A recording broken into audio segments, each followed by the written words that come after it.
Hi, my name is Alex Murray. I'm the tech support agent for Out of the Park Developments. Had a question come in to me via Twitter about wanting to be able to make massive amounts of changes to rosters and being able to make those so that way if you have a problem with a player or if you have a situation in which your team or a part of your league suddenly gets edited in the wrong way, or if you have a problem with the AI suddenly making adjustments or changes that you were not looking forward to having them make or that they were not supposed to be able to make at all, I wanted to be able to get this video out to show how you can do a massive amount of changes to your league's rosters without having to do a whole bunch of manual clicking. A lot of people are going to be familiar with the ability to be able to go into any person's player name and being able to go into an editor and then simply go to the team selection and change a player's location. Basically, this is the fastest way to do it if you have only like one or two players you need to edit.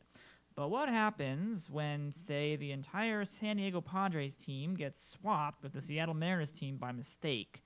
Either you import it wrong, something happens, and the AI suddenly takes over, and a lot of changes get done that you didn't authorize or don't want. Well, this will be able to explain that all for you right now.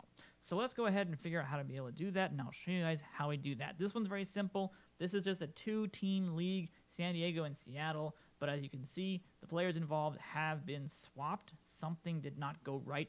I know I purposefully did that way. But anywho, you know what I'm talking about. So we need to be able to edit it back. So the way to be able to do that is to go into game settings, go to league settings, and on the right side you'll have your import and export functions. You can also find this by going to league actions and going to import export there right there as well.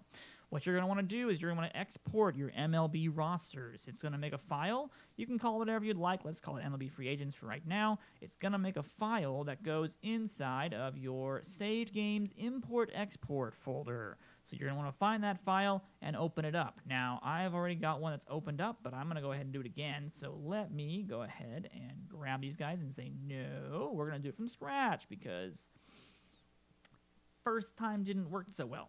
And I gotta make sure I do this correctly. So when you open up that file, mine comes into Word. You can just go ahead and hit OK. It's a little bit jargony because of the fact of the way that the export is structured. As you can see, it's a whole bunch of these categories that are all grouped up into one line. So what we need to do is we need to be able to untangle the mess by going and selecting all of it, copying it, and then bringing it into an Excel document.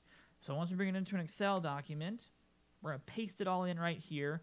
Go to the very first line, which is line 6 at this point, and go to Data, go to Text to Columns, and we need to ungroup it all, basically. So we need to go to Delimited, and we're going to do commas.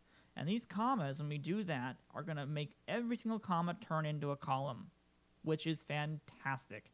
And then we're going to do the exact same thing to every single player on every single team. We're going to basically say, yeah, go ahead and expand them all out. So this will add all of the spacing that we needed, and I'm going to double check and see if we have free agents here in a second. We do have a couple of free agents. Okay, well, they're no one important, unfortunately, so we're not going to worry about them for right now. If you do have free agents, they're at the bottom of the list, by the way, and they should have zeros. I've been editing a little bit too much. I think I've broken the free agents, unfortunately, but they should be, I think they should look like this one right here. Let me do this one exactly. At least this one. My apologies.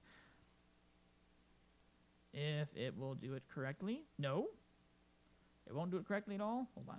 Back up really fast. I'm trying to get an example here of what that should look like for you guys, so you guys can be able to see that. Yeah, those are all a little bit off. Those aren't actually even correct for the columns. Hold on.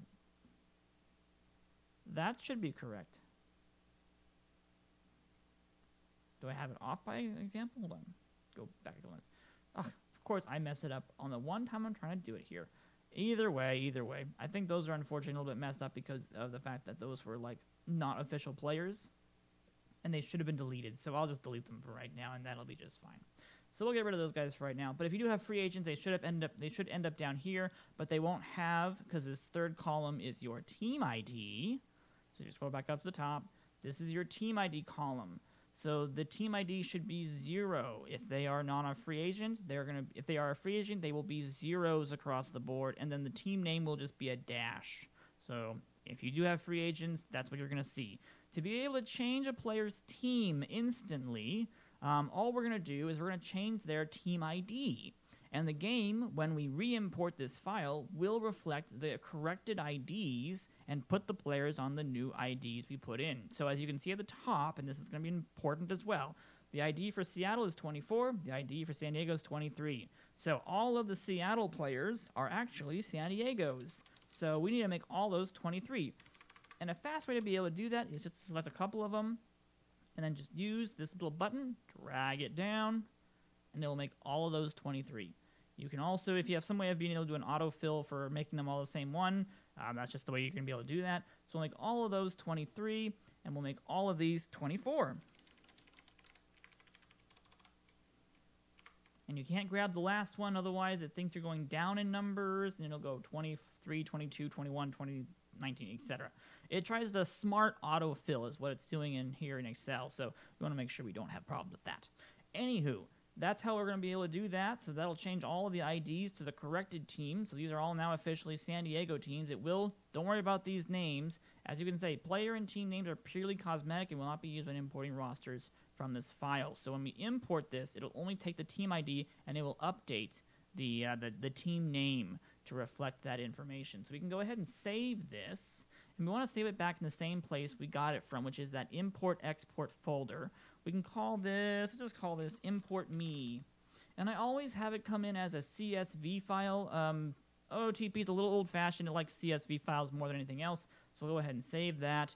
And when we come back into our game, we will import MLB rosters, go to favorites, go to saved games, go back to our saved game, go to import, export, and import me. And we'll go ahead and import that guy. And we should be able to check our teams, and of course it has to have me do this again, but if it does this, they're all inside of your players designated for assignment section. Just drag them right into your main team. I think I had 27. Yeah, I had 27, unfortunately, so I may need to come back through and do some editing on that. The player ratings are all the same. You may need to let it reflect the changes of the overalls, but you should be able to find out that all the players got transferred over correctly, and now all the players are back on the correct team, and you should be good to go at that point with the update. Again, you may need to update your overalls. Just do a game settings, and then run a full re-scouting. And I think advancing a day also helps reflect that as well. If they come in a little bit weird on the overall ratings, I've seen that happen a couple times for some users. If you let it go for a couple of days, it will normally end up refreshing and coming back to normal for those. But that's how you'll be able to change a whole bunch of rosters. You'll be able to make all those adjustments and all those changes, and it will show those reflections as well. You will need to basically kind of run roster settings on everything again, which you actually could do by going to league settings and then run computer manager on all teams. That actually probably would do the job for you. Oh, no, because they're controlled right now. My bad. I have this league has everything already controlled, so I have to do it all manually because it was a setup league for somebody else. But as long as you do that and do all that work, you should be good to go at that point. Gotta check and see why those ratings are that way. I'll double check on that as well, just in case something doesn't quite go right on the first time. But the overall ratings are the only thing that I've noticed that has some wonkiness of that import-export. Everything else is good to go, and I'm guessing that overall rating is because you took a bunch of players out of the league and then put them on in different teams, and the game just needs to refresh and update with that information. Relief pitches are a lot easier to do for overalls. But as you can see, all the players did get swapped over to the corrected teams that they're supposed to be playing on at this point. So that's how you'll be able to do a whole bunch of edits and be able to quickly transfer players from one team to the next.